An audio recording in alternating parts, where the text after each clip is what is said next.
નમસ્કાર દર્શક મિત્રો, આપ જોઈ રહ્યા છો અભિક્રાઇમ ન્યૂઝ. હવે જોઈએ અગત્યના સમાચાર. કોંગ્રેસના રાષ્ટ્રીય પ્રવક્તા અભય દુબે સુરત પ્રવાસે. સુરતમાં કોંગ્રેસના રાષ્ટ્રીય પ્રવક્તાની પ્રેસ કોન્ફરન્સને જણાવ્યું, વડાપ્રધાન નરેન્દ્ર મોદી તેમના દોસ્ત અદાણીને બચાવવા માટે પ્રયાસો કરી રહ્યા છે. એરપોર્ટ, બંદરો તેમજ અન્ય મહત્વપૂર્ણ ક્ષેત્રમાં અદાણીને બચાવવા માટે ભારતીય તપાસ એજન્સીઓનો દુરુપયોગ કરાઈ રહ્યો છે. સીબીઆઈએ 6 જૂન 2017ના રોજ એનડીટીવીના કાર્યાલય તેમજ સ્થાપક પ્રણય રોયના ઘર પર છાપો માર્યો હતો. તેના પરિણામ રૂપે અદાણી જૂથ આજે એનડીટીવીમાં 64.71% માલિક છે. 11 ડિસેમ્બર 2020 સીબીઆઈ દ્વારા અંબુજા સિમેન્ટ અને ઓફિસ ઉપર છાપો માર્યો હતો. પરિણામ રૂપે આજે અંબાણીએ અંબુજા સિમેન્ટને અધિગ્રહણ કરી બીજી સૌથી મોટી સિમેન્ટ કંપની બનાવી. સરકારી બેંકો તેમજ સંસ્થાઓને અદાણીના શેર ખરીદી દેખાડવામાં આવી. અદાણી એન્ટરપ્રાઇઝની જરૂરિયાતો માટે ભારતની વિદેશ તેમના હિતને અધીન કરવામાં આવી. ઇઝરાયેલની સાથે ભારતના રણનીતિમાં સંબંધોને અદાણી કંપનીને સોંપવામાં આવ્યા.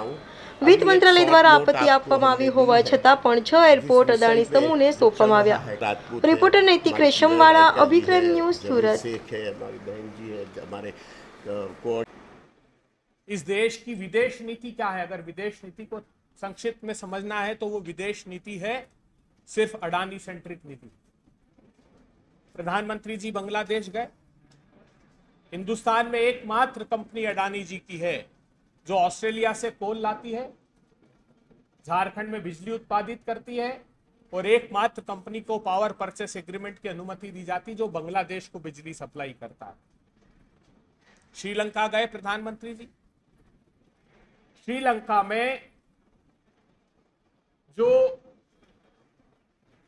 पोर्ट का कॉन्ट्रैक्ट 35 साल का था, यह कहा कैबिनेट के स्पोक्स पर्सन ने कि हमने कोलंबो का जो पोर्ट है वो 35 साल के लिए गवर्नमेंट टू गवर्नमेंट कॉन्ट्रैक्ट है, लेकिन पता लगता है कि उसमें एक पार्टनर अडानी जी है.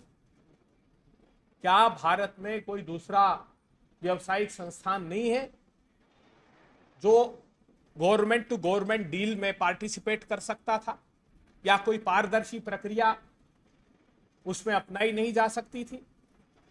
इसी प्रकार 484 मेगावाट का जो नॉन कन्वेंशनल एनर्जी सोर्सेस का श्रीलंका का पावर प्रोजेक्ट था वो अडानी जी को दिलवाया जाता है.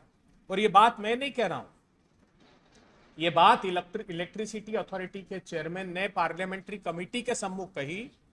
उन्होंने कहा कि जो श्रीलंका के प्रेसिडेंट है राजपक्षे, वो मेरे पास आए और उन्होंने कहा कि मोदी जी इस विषय को परस्यू कर रहे हैं और ये अडानी जी को देना है. तो ये काम भी नियोजित रूप से अडानी जी को दिलाया गया.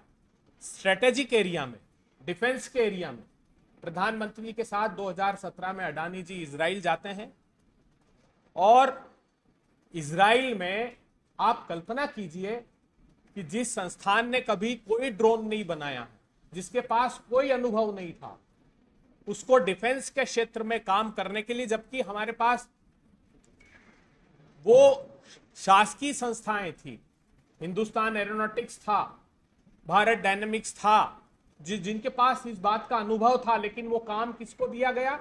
तो वो काम दिया गया अडानी जी को.